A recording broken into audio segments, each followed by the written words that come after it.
Hey guys, it's totally Sassy T from the 803. How are you guys doing? I'm doing good. I'm doing good. Thank you, thank you, thank you for asking. But before we get started, there are some updates on Shanquella Robinson's case, and I am going to talk about them for a few minutes. And before we get started, remember all things on this channel, it is alleged. It is in my opinion. It is for learning. It is for teaching. It is for entertainment when entertainment applies. Okay, you guys? So, we talk reality TV and reality T over here. Okay, so we're going to talk reality, and this has to do with Shanquella Robinson's case. Okay, today I was just strolling through the streets because I've noticed, like I told you guys, her case is like dwindling down, but not on this channel. This channel, her case is going to stay up, and we're always going to talk about Shanquella until we get justice. Okay, so of course you guys know by now. If you don't know, she is the 25-year-old entrepreneur who went to Cabo, St. Lucas, Mexico with 6 of her frenemies, one supposedly being her best friend, Khalil Cook. She got over there, had a great night. When they got there, they had a chef to cook them tacos, and they played this social media game, and they were doing what the game says. Is basically you go out here, you do what the game says on social media. It requires someone to have a mature mind, someone who doesn't get mad, and someone who is not jealous. None of this applies to them. Okay, and I mean Khalil Cook, Malik Dyer, Nazir Wiggins, which he say he wasn't there, but we'll see. To the next day. So that game was out the next day. He was out, so he still knew about it. I don't care what nobody says. Elise Hyatt, and who else did I miss? Winter Donovan. Yes. How can I miss Miss Winter? Okay. And Dejanay Jackson, the aggressor, the taker-outer, all of that. Anyway, you guys, so yes, she went there with those so-called unalivers, murderers. Yes, that's what they are. True, let the truth be known. We're not going to sit here and sugarcoat anything. You guys, you know, the United States is trying to clap back at Mexico, and Mexico trying to clap back at the United States, and it's all a big mess. What I do not understand is the owners of the villa allegedly are American, but then they say that the owners are a big wig in Mexico. They have not even reached out allegedly to the family. This is what I've been told.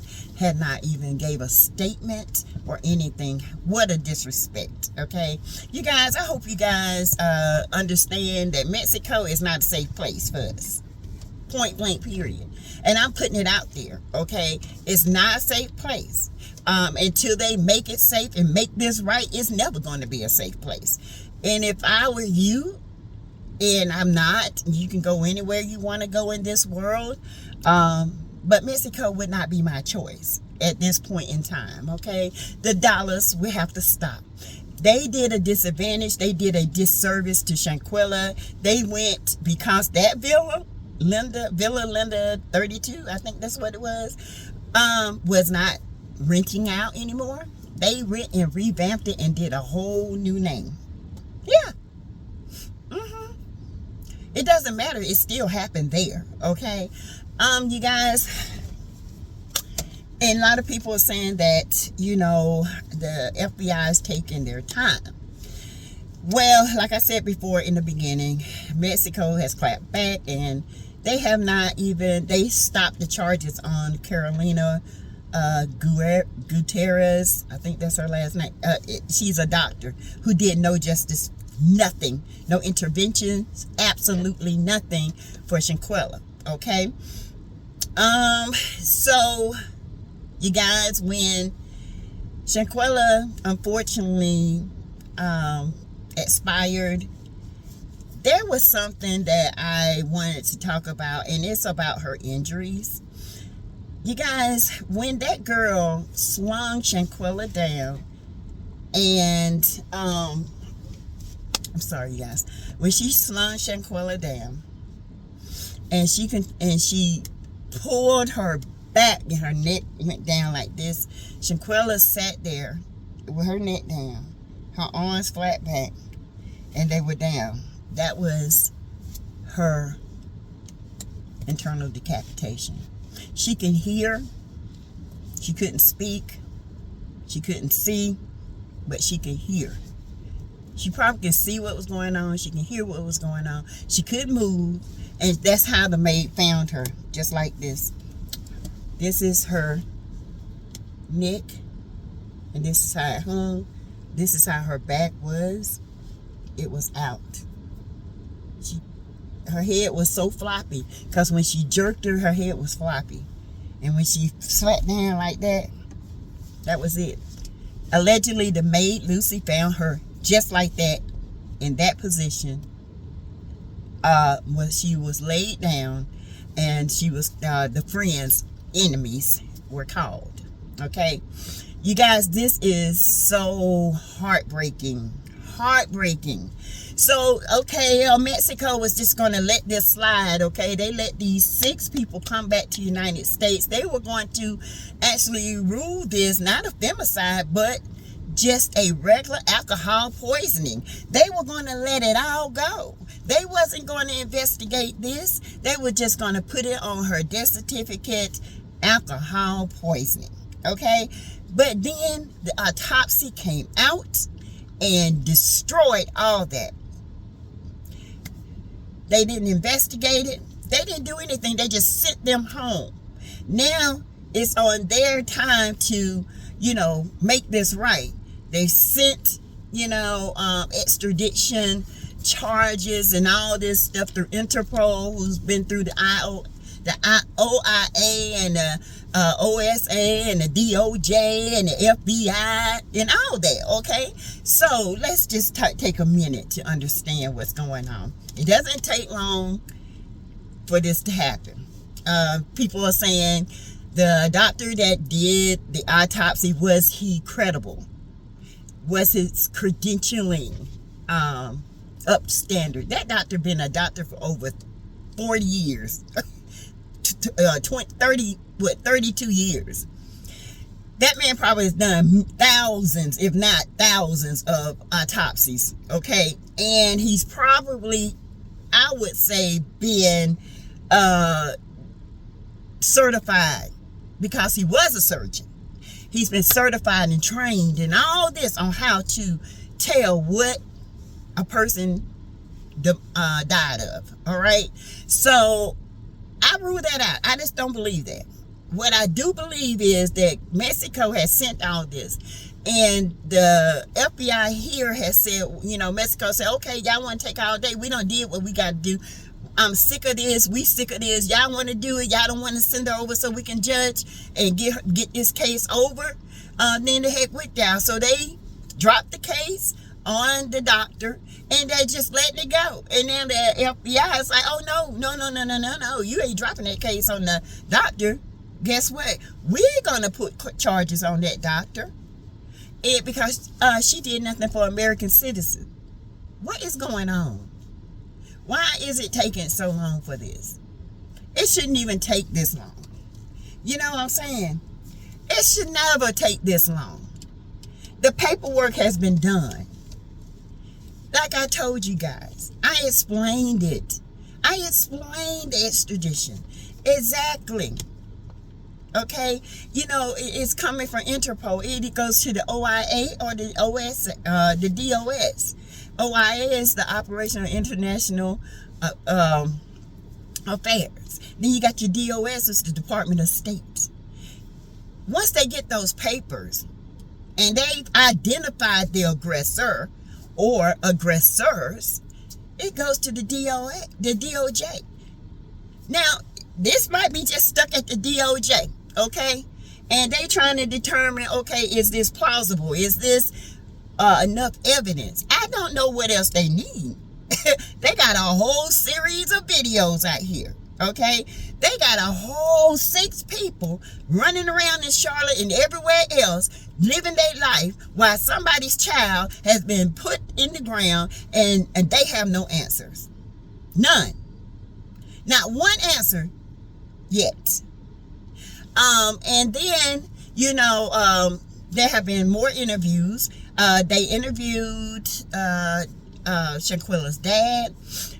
He said that he cannot collaborate on this. He will not. He can't give any information on this because there was a question asked if the FBI had been in touch with the family. I'm led to believe because he is not giving information on this and that he's not giving any updates on the FBI, I'm thinking they are in touch with the family. I think they are. Because you just can't give out information and to jeopardize a case, okay? So, you guys, I don't know. In my opinion, I feel like the FBI is on this. I just don't know what's taking so long. And I think as Twitter, as YouTubers, as commentators, as investigators, as all this, we got to keep pushing this. In fact, I want everybody that sees me to just redo it like it happened yesterday. Let's share it. Let's put it out there on Twitter. Let's make this blow up again to let them know we have not and will not stop talking about it until they give us answers, okay? Nancy Grace did another podcast about this. She's still talking about it, but we should be talking about it. We are a people. We shouldn't have to have her, you know, to get all the clout, because that's what I feel like this is about, clout chasing. Maybe not. Maybe I'm just wrong, but I feel like this. If it was your child, would you be fighting for justice? I know the hell I would. I'm just going to hear and tell you, honey. With no how, what, I could not sit still. Y'all know how I am, okay? My viewers know me. You know, I can't sit still with the simple fact that I have a child right now who's out of a place to stay because of a no good, greedy ass doctor who decided to sell the house in the middle of a holiday season and didn't give her to the first of the year to get herself together. It was not that serious where you had to sell a house, okay? So yeah, I'm that mama. When I see my child in trouble, I'm jumping, okay? Yeah, he's in Rocky Hill, Charlotte area. Yes, Dr. Burnett. Yeah, y'all can swarm his place. Swarm it for me and just do a cussing out, okay? And then had the nerve to keep half of her money for the crap that she emailed him about and didn't get any response. Okay, yeah, so I'm calling you out because 2023 is about me and mine. Okay, and mine means my family, my family here on the internet. We're gonna be working hard on this case, so we're not gonna be quiet.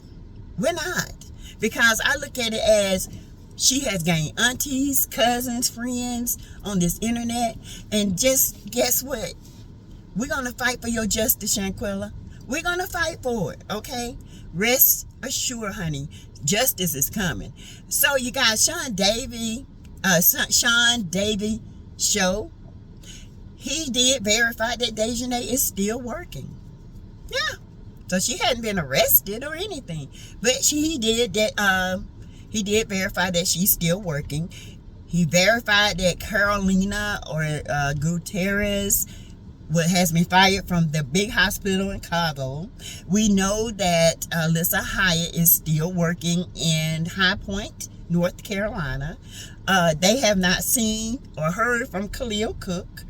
Nazir is still being Nazir. I guess he's still out there. And Malik Dyer, we hadn't heard from him. So, you guys, they just living their best life. How can a person live their best life and know they were a part of a person's demise? How? Do you not see her everywhere? Do you not know that your name, Khalil, Malik, Dejanay, Winter, Elise Hyatt, y'all name is everywhere, and it's a negative connotation that's attached to it? What is going on, baby? We don't have no love. There is no such thing as friends. You gotta earn friendship in these streets today, because these people, these young people and older women and men, they act like they have never had friends a day in their life, and maybe they hadn't, but I do know the 6 of them are a pact. Khalil's loyalty was with them, not with Shanquella. Okay, it never was. It was just an attachment. He just leached onto her to get what he needed from her. Okay, and that's a shame. It's a shame, because people like me who are real friends to the end, and I don't care if you don't like me no more or whatever, I'm still not going to spread your business. That's on you. You know, I'm a friend to the end. I don't have to go around here and destroy your name. Okay, so I just want you guys to keep this going. Okay, know that Shanquella, let's not let her go in vain. Okay, and amongst a lot more. Okay, a lot of other things that we can talk about too. The 10-year-old, we're going to still discuss him, because there's been an interview with the grandmother. Okay, and I want to talk about that tonight on my live. You guys, let's just keep Quilla strong. Okay, let's keep pounding and pounding and pounding until we get a dent, until we get a hole, until we break the wall down and there's justice. All right, let's keep pounding for justice for Shanquella Robinson.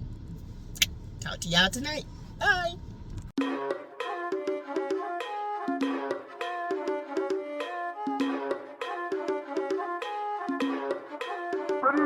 Bitch,